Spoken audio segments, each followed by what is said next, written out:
The smooth for life.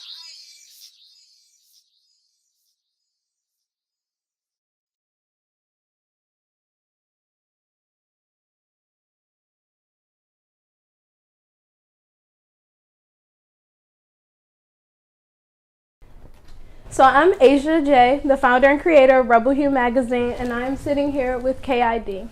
How are you? I'm good. Asia, how you doing? Good. So thanks for coming out. Of course. And so just to let our readers know a little bit about you, you grew up in Arlington, Virginia? I grew up in Alexandria. Oh, Alexandria. From Alexandria, the west side, and kind of moved over to Arlington for high school. Mm-hmm. Yeah, so then I came to the city maybe when I was like 21. Mm-hmm. And then so how did you get into pursuing rap?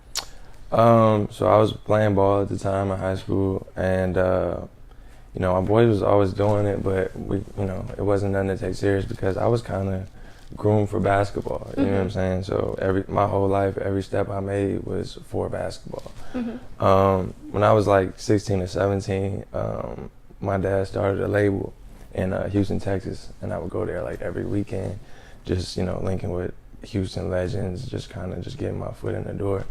Kind of from there, I just realized I can really do something here. I wasn't necessarily good, you know what I'm saying, but I knew that it's something I wanted to do eventually. Okay. Yeah. And so who influenced you musically?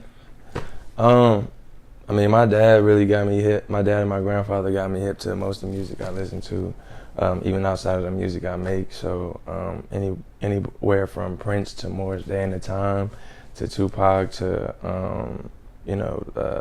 Earth, Wind and Fire, the list goes on. Okay. And then so as I was listening to your music, I noticed that you have different skits, such as from Pulp Fiction and things like that. Yeah. So how did that come about in your choice of putting those in those songs? Well, I love movies. I love TV. When I was a kid, I wasn't really outside like that. Mm-hmm. I used to just watch TV. So it's really important for me to kind of tie in the story with certain skits that I think will resonate with the message, the end of the message of the song that was previously playing, going into the next one is really good for transitions. You know what I'm saying? Mm-hmm. And then so I know that you had is that an EP or an album that you had which was Pool Closing? Pool Closing was an EP. It was I think it's 8 joints. We had some bonus joints on there too, but it was an EP. Okay. Mm-hmm. So then you had a song on the EP which was Flashing Lights. Mm-hmm. Can you tell me a little bit about that song, because that song did really stand out to me as I was listening. Flashing Lights is about my ex-girlfriend. Mm-hmm. It's kind of it's just it's like a testament of how far I'm willing to go, for her type shit. And if you hear in the song, I kidnap her, put her in the trunk, and then end up shooting her, so it's it's kind of like my own love letter to my ex. Mm-hmm. You know what I'm saying? And then so do you have other songs that kind of tie into personal things that happen in your life?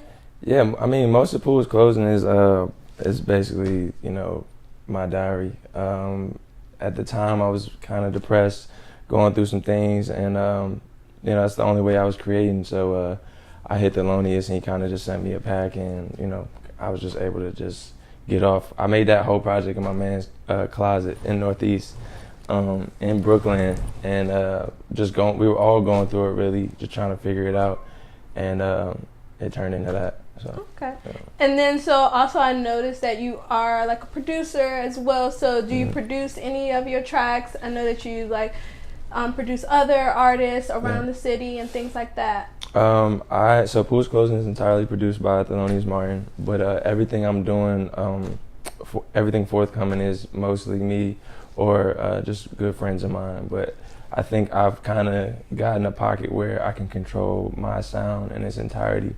So I don't, unless it's help with certain 808s that I don't have or something like that, I don't really need too much help as far as the production goes anymore. Okay. And then so also, like, I've seen you like perform in the city so far. So you do have a lot of energy. So like, we go crazy. how We go crazy. So like, how do you like prepare for a show and things like that? We just do the same shit. We be at the crib, like smoking. I'm probably working on a record or something. The boys upstairs designing. Just, you know, our normal repetition, and it kind of just, you know, carries over into the shows. Like, I like to say specifically that there's no reason to attack the shows like it's something that we don't normally do. You know, we do this. So like, shows is just another day. You know? Okay. And then so like, what is your inspiration behind like your lyrics and things like that in your music? So Pool's closing, like I said, it was kind of a bit of a depressed state. Some things I just had to get out, kind of like to help resurrect myself into like, you know, who I am now.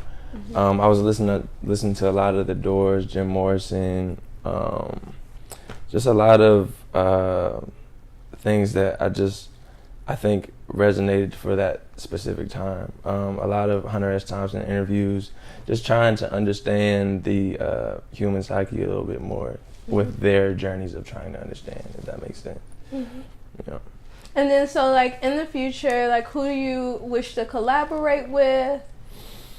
Man, I gotta work with K.EYE for sure. A lot of my idols are deceased, but Currency, of course. Yeah. That might happen soon. Hopefully, I gave him some beats the last time I saw him, so hopefully he listened to them Jones. But yeah, it's not really too many. Like everybody's cool. Like I appreciate everybody's hustle, everybody's grind, but you know, we just on a different wavelength. You know.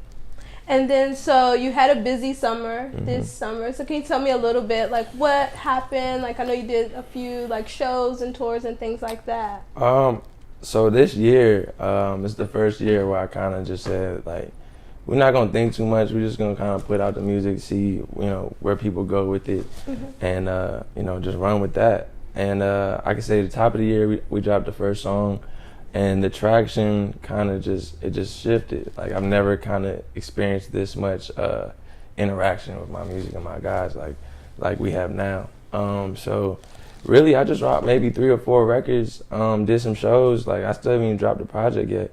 So, you know, we just out here just, you know, making sure the guys eating, make sure everybody hears what we got going on until it's time for this project, which is probably going to be like either first week in November, maybe end of the month. I'm not sure yet. Okay. And then, so I know like you had the single Sacrifice and Bang My Line. Are those going to be on the upcoming EP, or those were just singles? Yeah, they're just records. I just wanted to check the temperature, you know what I'm saying? They can be, but the EP honestly is filled with shit. So like, it's almost overkill if I do that. Okay. Yeah. And then so the vibe or the inspiration for the new EP, like what would that be? So the new EP is called Juice Tracy, and it's I mean, I'm just having fun for real. You know what I'm saying? It's literally like my resurrection into my final form, like who I'm supposed to be, who I'm presenting myself to be to the world. So it's just it's for the rebels, it's for the dogs, it's for the ladies, for the beasts.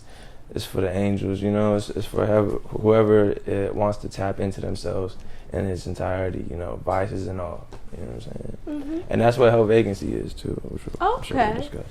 So what people can like look forward to, like hearing things from you other than the EP? Can they like catch you? Are you going like on tour or anything like that to catch you? So we're working on some things right now. I'm gonna be at SOBs on Halloween. Oh, okay. So that in New York. So that'll be crazy, you know what I'm saying? As far as tours right now, I'm just really working on making sure the infrastructure is good. As far as the music, we're not really worrying about that, but I got a brand called Hellvacey streetwear brand, and well, it's really our whole umbrella company, but working on the streetwear side just to get the fall winter collection ready to go. So you know, music is like the #1 for sure, but I'm also like, you know, in this other lane trying to create other stuff for my guys. So like, you know, this brand I think will take us to a different level that music can take us, but essentially, you know, it's a different process. So just trying to juggle those back and forth. Towards it's coming in time. With this EP, I think that it'll definitely build enough traction for us to be able to have those discussions. You know what I'm saying? And then, so tell me a little bit more about Hellvacey. So it is a clothing line, and then like how important is like fashion and music? I know like right now, and everyone does have like a line, and how important that is to promote your brand. Yeah. So Hellvacey is under the Hellvacey Corporation LLC, and basically it's trickled down from streetwear brand, record label, consulting, marketing. You know, we do tons of shit. We're building a print shop in the back of our crib, so we'll probably put that under it too. But basically, Hellvacey is just a space for, you know, creatives to, you know, fully and freely, without any type of like bullshitting on the back end. Like, you know, I don't want nothing from you. Like, you come in here, if you got something you can bring to the table, then let's go. You know what I'm saying? I'm not trying to get in your pocket. This is a creative space for the free thinkers to, you know, fully do what they want to do. And also, it's, people like to call us a cult, only because we're not really systematic in a way. Like, we kind of just do our own thing, almost like, just like mercenaries almost. But like, that's the whole point. It's like you don't have to succumb to systematic ways of living. You can do things your own way, as long as you realize that you have that energy inside of you. You know what I'm saying? And at the same time, not hindering or pushing off, you know, what all the bad things about you. You know, sometimes you need to tap into that in order to, you know, fully understand your full self. So we don't do any judging. We don't do like you come as you are type shit. You know what I'm saying? So Vacancy is literally like an open portal. And then, so you are an independent artist. So then, like, how important is, like, you know, being an independent artist versus, like, being a signed artist? Do you plan on, you know, wanting to sign to a label? Because I know sometimes with that, it does take away the creativity from the artist. Well, you just gotta know your worth. You know what I'm saying? I think that's the biggest thing for labels. Like, at this point, you don't need a label to create yourself. You know, the labels almost come to you once you've already created, you know, your whole platform. So for me, I know my worth. I know what's going on. I know, like, me and my guys, like, really going, regardless if we got a label or not, we gonna make it happen. So for me, it's just the best situation for my guys. And, you know, well, it's definitely a discussion. It's not something that, you know, oh no, I'm just staying straight independent. Like, if I get a fire distribution deal, you know, I'm chilling. You feel me? Like, that's it. Yeah, because I know, like, artists such as, like, K.EYE.D, he does have a distribution deal, but he's still, you know, independent, so that his music can be out in a way that, you know, he can still do him and make decisions for himself. Yeah, for sure. If you got an infrastructure that, you know, works for you, you know, obviously you get that the labels came to you for a specific reason, or, you know, that distribution company came to you for a specific reason. So if you have something situated like that, like, it's a perfect scenario, especially if you got a good percentage, you know. And then, so also, like, tying back into, like, the producing, so, like, how do you get, like, your inspiration to, you know, producing beats and things like that and making melodies, or do you also, like, make hooks and things? So I started producing maybe like 3 years ago.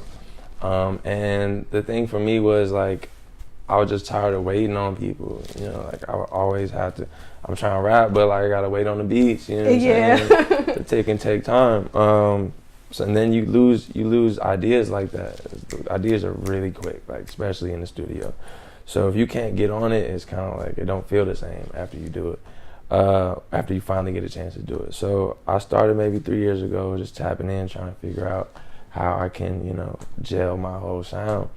And I can say, like, end of last year, this year is when I really truly, like, tapped in. So for me, Pharrell, obviously, I watch Pharrell documentaries, Tyler the Creator documentaries all the time. Like, them guys are really, like they love sound, you know. So I take pride in, like, really trying to sculpt sound for not just myself, but for everybody else. It's really cool. And then, so I want to thank you for, you know, taking the time out and sitting and meeting with Thank you for inviting me. Yes. And so, like, and a mimosa.